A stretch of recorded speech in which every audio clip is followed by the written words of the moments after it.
Olá! Hoje vamos falar sobre infecções de vias aéreas superiores, ou, como costumamos chamar, IVAs.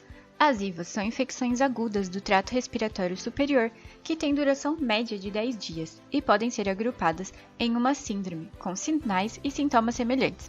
Além dos sinais e sintomas, a transmissão também é semelhante e ocorre por meio de contato com infectados por gotículas produzidas pela tosse e espirros, também pelo contato de mãos contaminadas com a via aérea e cavidade oral. As IVAs são causas comuns de procura espontânea à atenção primária, de absenteísmo à escola ou trabalho. Por isso, é de extrema importância sabermos a apresentação clínica de cada uma dessas doenças para, não somente ter uma identificação correta do agente causal, mas também para melhorar o diagnóstico das infecções virais emergentes, como a pandemia atual da Covid-19, e assim podermos tomar as devidas medidas como isolamento dos casos infectados. Aqui abordaremos as principais e mais comuns, sendo elas resfriado comum, gripe, H1N1, Covid e, de brinde, a nova H3N2. Em primeiro lugar, vamos falar do resfriado comum. E o que é resfriado comum? É uma inflamação da mucosa nasofaríngea por conta de uma infecção viral, sendo a principal causa de IVAs. E quais são os sintomas? Os sintomas são de instalação gradual, e dentre eles encontramos congestão e obstrução nasal, podendo ser acompanhada de febre baixa ou sensação de febre, tosse seca, dor de garganta, espirros e mal-estar. Os vírus mais comuns que podem causar resfriado são o rinovírus, o coronavírus e a influenza. O resfriado comum pode ocorrer em qualquer época do ano e o seu período de incubação varia de 24 a 72 horas, e o episódio infeccioso tem duração de 3 a 14 dias. O tratamento é feito por meio de sintomáticos como analgésicos, descongestionantes sistêmicos, antihistamínicos, anti-inflamatórios não hormonais, mucocinéticos e também por meio da lavagem nasal. Agora vamos falar sobre a gripe. O que é gripe? É uma infecção aguda, viral, que tem um comportamento mais sazonal, sendo mais prevalente no inverno. O principal causador é o influenza vírus, que são vírus altamente mutáveis, por isso a vacina da gripe é anual. Os sintomas da gripe são de instalação mais súbita e são caracterizados por febre alta, diferente do resfriado comum. Além disso, observamos cefaleia intensa, tosse, dor de garganta, mialgia, congestão nasal, cansaço, fraqueza e falta de apetite. Esses sintomas têm duração de aproximadamente 7 dias, sendo o período de incubação de 1 a 4 dias, e o período de infectividade inicia-se em 12 a 24 horas. O tratamento é feito por meio de sintomáticos como analgésicos, descongestionantes sistêmicos, antihistamínicos, anti-inflamatórios não hormonais, mucocinéticos e também por meio da lavagem nasal, assim como no resfriado comum. Ainda pode ser usado, segundo o Protocolo de Tratamento do Influenza de 2017 do Ministério da Saúde, o antiviral fosfato de oseltamivir, que deve ser iniciado nas primeiras 48 horas após o início dos sintomas, para os casos com fatores de risco para complicações. Um ponto de extrema importância quando falamos sobre gripe é a vacinação, que é o método mais eficaz e seguro para evitar casos graves e óbitos. Mas e quem pode se vacinar? Segundo o protocolo de vacinação do Ministério da Saúde, podem se vacinar crianças de 6 meses a menores de 6 anos, 5 anos, 11 meses e 29 dias, gestantes em qualquer idade gestacional, puérperas até 45 dias após o prazo, trabalhadores de saúde, professores de escolas públicas e privadas, povos indígenas a partir de 6 meses de idade, indivíduos com 60 anos ou mais de idade, adolescentes e jovens de 12 a 21 anos, sob medidas socioeducativas, população privada de liberdade e funcionários do sistema prisional, força de segurança e salvamento, pessoas com doenças crônicas não transmissíveis e outras condições clínicas especiais independente da idade. Ainda no âmbito da prevenção, além da vacinação, orienta-se medidas gerais que são eficazes na redução do risco de adquirir ou transmitir doenças respiratórias.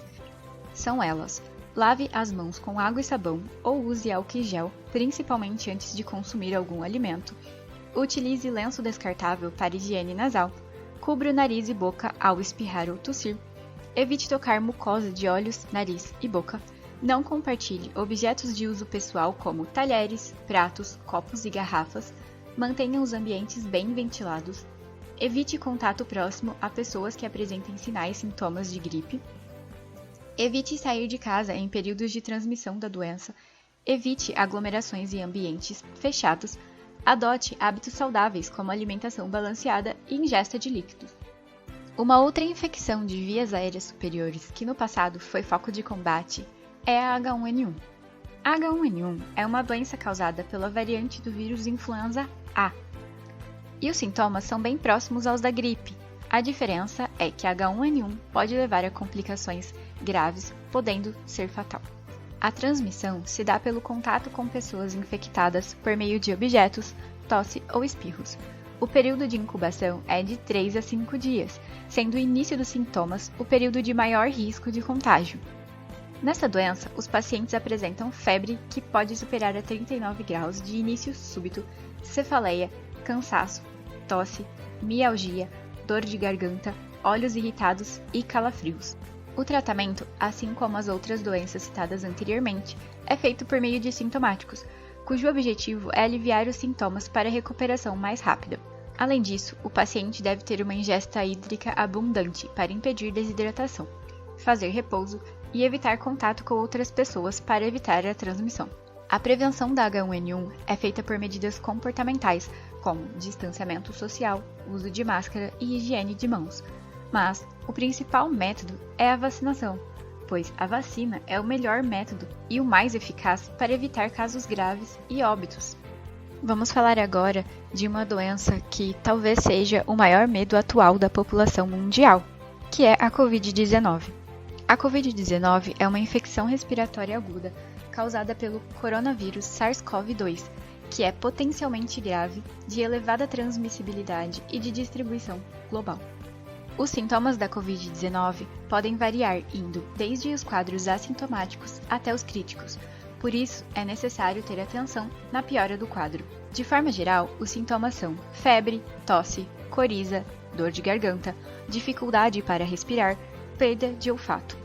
Caso o paciente apresente sintomas, deve ser feito o teste PCR entre o 3º e o 7º dia de sintoma. E o teste rápido deve-se esperar em média 2 dias no caso do teste de antígeno ou do autoteste e, pelo menos, 8 dias para o teste rápido dos sintomas. Com o resultado desses testes, confirma-se o diagnóstico. Lembrando que, ao apresentar os sintomas ou ter contato com alguém que testou positivo, fazer isolamento de no mínimo 10 dias. Uma vez feito o diagnóstico, como vamos tratar a Covid-19? O tratamento é feito como o das outras IVAs. Não existe um medicamento que extermine o agente causador do organismo do hospedeiro, mas existem medicamentos que controlam os sintomas. Dessa forma, para a Covid-19, o tratamento é feito por meio de isolamento, uso de sintomáticos, repouso e hidratação. Caso o paciente apresente piora dos sintomas, ele pode procurar uma unidade básica de saúde. Lembrando que os analgésicos mais indicados para o controle dos sintomas da Covid-19 são o paracetamol e a dipirona. O paracetamol de 500mg de 6 em 6 horas se dor e febre, e a dipirona de 1 grama de 8 em 8 horas se dor e febre. Para a prevenção, a vacinação é o método mais eficaz e seguro para evitar casos graves e óbito. Além disso, outras medidas previnem a propagação da Covid-19, tais como distanciamento social, uso de máscara cobrindo nariz e boca, preferência por locais abertos e com ventilação, lavar as mãos com frequência com água e sabão ou utilizar álcool em gel, principalmente antes das refeições. Por último, vamos abordar uma nova variante do vírus influenza A, conhecida como cepa Darwin, recém-descoberta na Austrália, que é a doença H3N2. Dentre os sintomas, encontramos febre alta no início do contágio, inflamação na garganta, calafrios, perda de apetite, irritação nos olhos, vômitos, dores articulares, tosse, mal-estar e diarreia, principalmente em criança. O período de incubação da H3N2 é de 3 a 5 dias, quando começarem os sintomas. Já o período de transmissibilidade varia de até 7 dias para os adultos e de 14 dias para as crianças. O tratamento mais adequado segue as mesmas recomendações para os outros tipos de influenza, que são boa hidratação, repouso, uso de antivirais, analgésicos e anti-inflamatórios. Por ser um vírus respiratório, a prevenção segue os mesmos moldes da Covid-19, ou seja, distanciamento social, uso de máscara e higiene de mãos. Pessoas que apresentem sintomas gripais devem procurar atendimento médico na unidade de saúde mais próxima, pois, mesmo com letalidade menor que a Covid-19, o H3N2 tem mais chances de evoluir para casos graves em um grupo de risco como crianças, idosos, gestantes e pessoas com comorbidades. Uma vacina específica somente para H3N2 ainda não existe. Entretanto, a nova formulação da vacina da gripe disponibilizada pelo Sistema Único de Saúde desde abril de 2022 é eficaz contra as cepas de H1N1, H3N2 e o tipo B. Então, para mais informações, procure a unidade básica de saúde mais próxima. Aqui estão as referências utilizadas para a elaboração desse vídeo. Obrigada e até a próxima!